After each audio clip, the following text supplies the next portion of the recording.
Assalamualaikum and very good morning. Hi, my name is Abdul Haziq bin Mohamad. I am the main author for this paper, followed by Prof. Salana, and then Dr. Riaz, and then Mohamad Idris. The title of this paper is Spending Behavior Toward the Financial Aid During the COVID-19 in Sarawak. Okay, I try to make these presentations short. Okay, next, the introductions. The coronavirus, also known as the COVID-19, is highly contagious infection that has been global public health issues. In order to prevent this kind of virus, COVID-19 pandemic in Malaysia, on March 18, 2020, the government of Malaysia issues the Movement Control Order (MCO) to restrict travel into and outside the nation, including Sarawak, because Sarawak is also the state in Malaysia.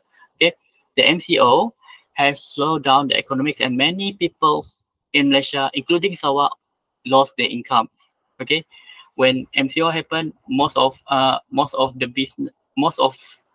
businessmen, they lose their income. Okay, so certain people have lose their jobs. Okay, and the financial aid in form of cash transfer is a fiscal policy to enhance the economy flow during the MCO. Because when people don't have money, they don't spend. When they don't spend, the economics is freeze. Okay, almost freeze. Okay, so the aims of the study, or the objective of the studies, is that we want to focus on the behavior of people in Sarawak, on their spending behavior after they receive the cash transfer from the government.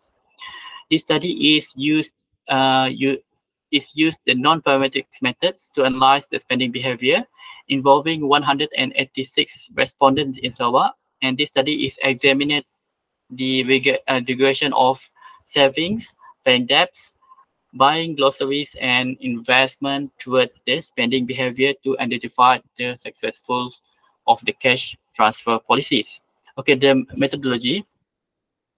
There are um, there are adult populations that in age of 18 until 60 years old and above, and um, which is the population in Sarawak is around 2.9 million people, and the size sample is only 186 respondents. However, it fulfilled the minimum requirement for the size sample. This is based on G power estimations. Okay, and other methods that's been used is the reliability test, and also the EDA, exploratory data analysis, which is we want to know the normality test. And then the other method is the Cushel Wallace and correlation Spearman HRO, because of the data is not normal distributed. Okay, so we have to use the non-parametric methods. Okay, these two method is non-parametric methods, and this study also do the multiple regression involving the explanatory variables. The Y represent the spending behavior, and then the B regression coefficients represent each variables, which is I said before, we try to look at the savings behavior, paying debts, buying groceries, and investment. Okay, so this is the frameworks. um we After the lockdown, right, after the lockdown or after the MCO, it's slowing the economics. Okay, it's slowing the economics, not only global, also in Malaysia. Okay, and most of people, they lose their jobs, and they also have lose their income. Okay, and then because of that, Malaysia government have to give help to boost the economics. How they can boost the economics? Using the fiscal policies. They transfer the cash to direct account to people in B40 and M40 categories. Okay. However, for the T20s, they are not getting the cash transfers. Okay, and then people we want to see the spending behavior. Okay, we want to see the spending behavior. That is the main reason why the government give the cash transfers. Okay, to enhance the money flow in the economics. Okay, so when they receive the monies, okay, for those who B40 and M40, whether they are saving the monies, buying the groceries, which is they're buying foods. That's the most important things, and whether they're paying debts or whether they do investment. Okay, and then we can see the successful of this policy. To be honest, there are two positive sign if the policy is being uh, done correctly. If most people are using the money to buy groceries, is considered very good. Okay, even the paying debt is considered okay. However, if paying debt, example, like they're paying their bills, right? Okay, so paying bills consider okay. Okay, however, if they getting the money and then they save the money in the account, it's not going to help the economics to um to generate the economics. Okay, and also if they do the investment, okay, sometimes it's not very good because of investment. The money is go back to the go out from the market. Okay, so it's not good to enhance the economics. Okay, so there are 10 hypotheses in these studies. Hypothesis one, there is a difference between the mean spending behavior between male and female, and then second is different in mean spending behavior between income categories. Third, difference mean spending behavior between education level. Then difference in mean spending behavior between paying methods, okay, such as cash or online transfers, okay, and then relationship. We want to see the relationship mean spendings behavior between the savings, and then the other more here we have relationship in mean spending behavior between paying debts, and then relationship in mean spending behavior between investment, relationship in mean spending behavior between buying groceries, relationship in mean saving behavior between paying debts, and then relationship in mean saving behavior between the buying groceries. Okay, this is the result. I try to make it fast here. Okay, so most of the respondent is in age of 30s until 39. Okay, and the most respondent is Malay, and then next is Ivan. This is majority of the respondent is Malay, and then followed by Ivan, and then Chinese, and then most of the respondent is government servants. No, um, private private companies workers. Okay, and most of them have either diploma, SPM, or degrees, and then in these categories, we can see that here we can see most people they prefer to buy with cash, and then followed by online transfers.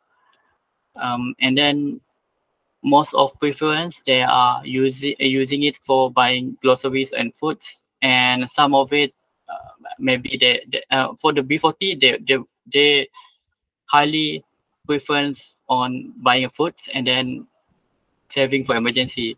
And similar with the M40, the highest preference is buying foods and then saving for emergency. Okay, so this is the result. The reliability test. It sure that everything is good because the COVID alpha is more than 0.7.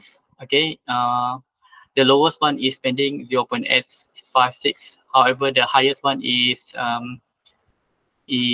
investment 0.937. Okay, however, everything is good because of the cover alpha is more than 0.7. And then this is normality test. Okay, normality test show that all the variable is not normal. Okay, when it's not normal, we have to do the non-parametric methods. Okay, we already do the Comorobox and Sheffield Weeks normality test, and it showed that it's not normal. Okay, and this is the result. And most of the status showing it was within null hypothesis. Okay, and then only for the spending and paying method it showed the rejects the null hypothesis. Okay, we can see that here there is a difference between spending and payments methods. Okay, people are people, there is example Some people they prefer to buy to pay with cash, and some people they prefer to pay by online banking. Okay, next. Okay, here is the I try to make it fast here. Okay, so this is the correlations. Correlations here, all the results here show that there is a correlation. There is a positive correlation for each of the variables here. Okay, between spendings and savings, between savings and buying groceries, paying debts, investments. There is a positive relationships. Okay, for all of it. And then this is the important part, which is the regression models.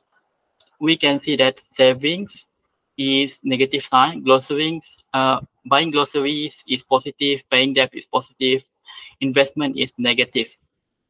So this is this is follow the theory, which is if they do savings, it will reduce the um, mark, the money in the market, and then if they buy groceries, it will increase or it will enhance the economics.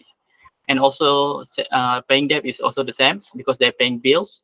However, if they do investments, it will reduce the money in the market. So there are three significance here, which is the constant glossaries and paying debts. Okay, and we can see that here glossaries here is a positive, which is it shows that most of the respondents they are using the money for the glossaries. Okay, which is the result show spending behavior towards their financial aids to be successful. Okay, successful. Okay, conclusions. The COVID-19 pandemic have significant effects affected the household spending behavior around the world due to various reasons such as changing incomes, shift in daily routines, and adjustment in the availabilities of goods and services. This study found that the financial aid or financial assistance program to yield successful outcome, and policymaker must channel their money towards the press needs much as the debt repayment and the glossary purchase. However, it, we can see that the policy is good and it helps a lot of people, and most of people use the money to buy glossaries. So because they don't have income during that time, most of them are using it for buying foods and groceries. Therefore, when the government give money to B40 and M40, it's surely a good decision. If they give it to the T20, maybe most of the T20 don't have any issues or any economic issues during that time. They will just do investment for that money, or they're just saving the money. Okay, which is not good for the economics. We want to enhance the economy, so they need to spend. They need to spend the money that given to their accounts. Okay, that's all for the presentations, and thank you very much.